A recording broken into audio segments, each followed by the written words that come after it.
Israel যখন প্রতিষ্ঠিত হয় তখন তুর্কির পর দ্বিতীয় যে মুসলিম দেশ ইসরায়েলকে সমর্থন জানায় সেটা ছিল ইরান। আবার ইরানের গোয়েন্দা সংস্থা সাবাদকে তৈরি করতেও সাহায্য করেছিল ইসরায়েলি গোয়েন্দা সংস্থা মোসাদ। আর বর্তমানে ইরান যে পারমাণবিক অস্ত্র তৈরি করছে সেটার কাজ শুরু করতে সাহায্য করেছিল তাদের পরম বন্ধু ইসরায়েল ও আমেরিকা। পরম মিত্র কথাটা শুনে আপনি হয়তো ভাবছেন আমি এখানে কোন ইসরায়েল আর ইরানের কথা বলছি যাদের মধ্যে এত ভালো সম্পর্ক। আমি এখানে বর্তমান ইসরায়েল আর ইরানের কথাই বলছি, যারা ইতিহাসে একসময় রাজনৈতিক, অর্থনৈতিক এমনকি সামরিক ক্ষেত্রেও একে অপরের অন্যতম বড় মিত্র ছিল। কেমন ছিল তাদের ওই বন্ধুত্ব, কিভাবে তারা একে অপরের পরম মিত্র থেকে শত্রুতে পরিণত হলো, এই নিয়ে আজকের এই ভিডিও। তাই কথা না বাড়িয়ে চলুন শুরু করা যাক।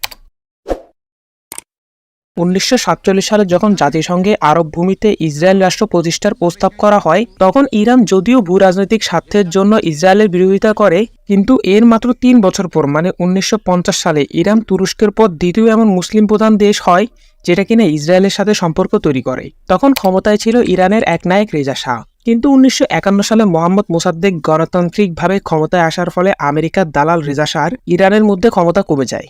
মোসাদ্দেক ছিল মূলত আমেরিকা বিরোধী। সে দেশের তেল বাণিজ্যকে পশ্চিমাদের থেকে সরিয়ে নিজেদের জাতীয়করণ করে, পাশাপাশি ইসরায়েলেরও বিরোধিতা করে। ফলে আমেরিকা সিআইএ ইরানে একটা মিলিটারি কুপ করায় এবং রেজা শাহকে আবার ক্ষমতায় আনে। খেয়াল করবেন এখানে আমেরিকা একজন গণতান্ত্রিকভাবে নির্বাচিত সরকারকে সরিয়ে রেজা শাহের মতো ডিক্টেটরকে ক্ষমতায় আনে, অথচ এরাই আবার সারা বিশ্বের গণতন্ত্রের ঠিকাদার সাজে। What a hypocrisy. তো এরপর ইরান অফিসিয়ালি ইসরায়েলকে একটা রাষ্ট্র হিসেবে স্বীকৃতি দেয়। তখন কিন্তু আমেরিকা সোভিয়েত ইউনিয়নের মধ্যে কোল্ড ওয়ার চলছিল। ইরান ছিল আমেরিকাপন্থী আর ইরানের ক্ষমতায় ছিল আমেরিকার দালাল রেজা শাহ। অন্যদিকে ইসরায়েল আর আমেরিকার মধ্যে সম্পর্ক ছিল খুবই ভালো। তাই ঘটনাক্রমে ইসরায়েল আর ইরান আরও ভালো বন্ধু হয়ে যায়, কারণ তাদের উভয়ের বড় ভাই তো আমেরিকা। ওই সময় ইসরায়েল মোটামুটি সকল আরব দেশের শত্রু ছিল। অন্যদিকে ইরানও যেহেতু একটা শিয়া সংখ্যাগরিষ্ঠ দেশ, তাই আরবদের সাথে তাদের এতটা ঘনিষ্ঠতা ছিল না। ফলে ইরান ইসরায়েল বন্ধুত্ব উভয় দেশের জন্য গুরুত্বপূর্ণ ছিল। তখন ইসরায়েলের প্রয়োজনীয় তেলের 40% আসতো ইরান থেকেই। অন্যদিকে ইসরায়েলের সাথে ইরানের বাণিজ্য চুক্তি ছিল খুবই ভালো।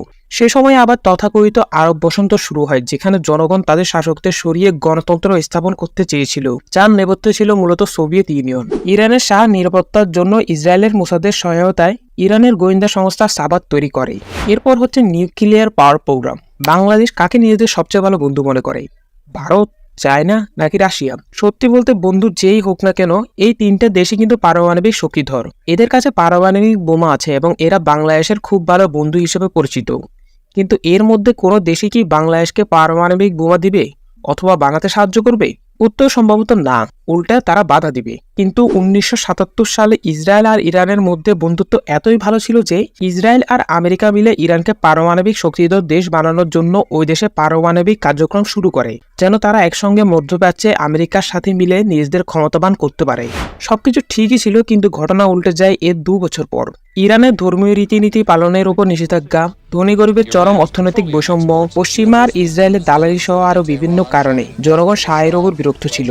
ফলে জনগণের মাধ্যমে 1979 সালে ইরানে এক ঐতিহাসিক ইসলামিক বিপ্লব হয় এবং শাহের সরকারের উৎখাত করে ক্ষমতায় আসে আয়াতুল্লাহ খুমেনি।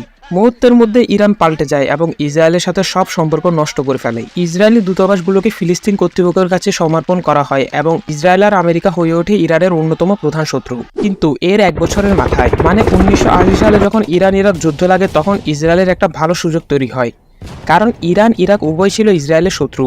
ওই সময় ইসরায়েল ইরানের পক্ষ নিয়ে তাদের কাছে প্রায় $500 মিলিয়ন অস্ত্র বিক্রি করে।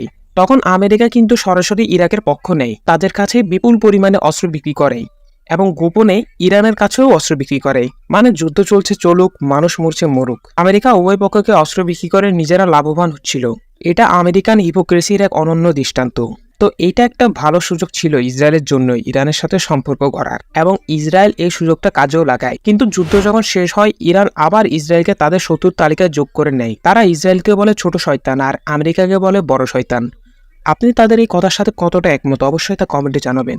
তো এইভাবেই মধ্যপ্রাচ্যে সৃষ্টি হয় এক নতুন শত্রুতার। ফলে অতীতে ইসরায়েল ইরানের মধ্যে চরম বন্ধুত্ব থাকলেও এখন তাদের মাঝে আছে শুধু মিসাইল।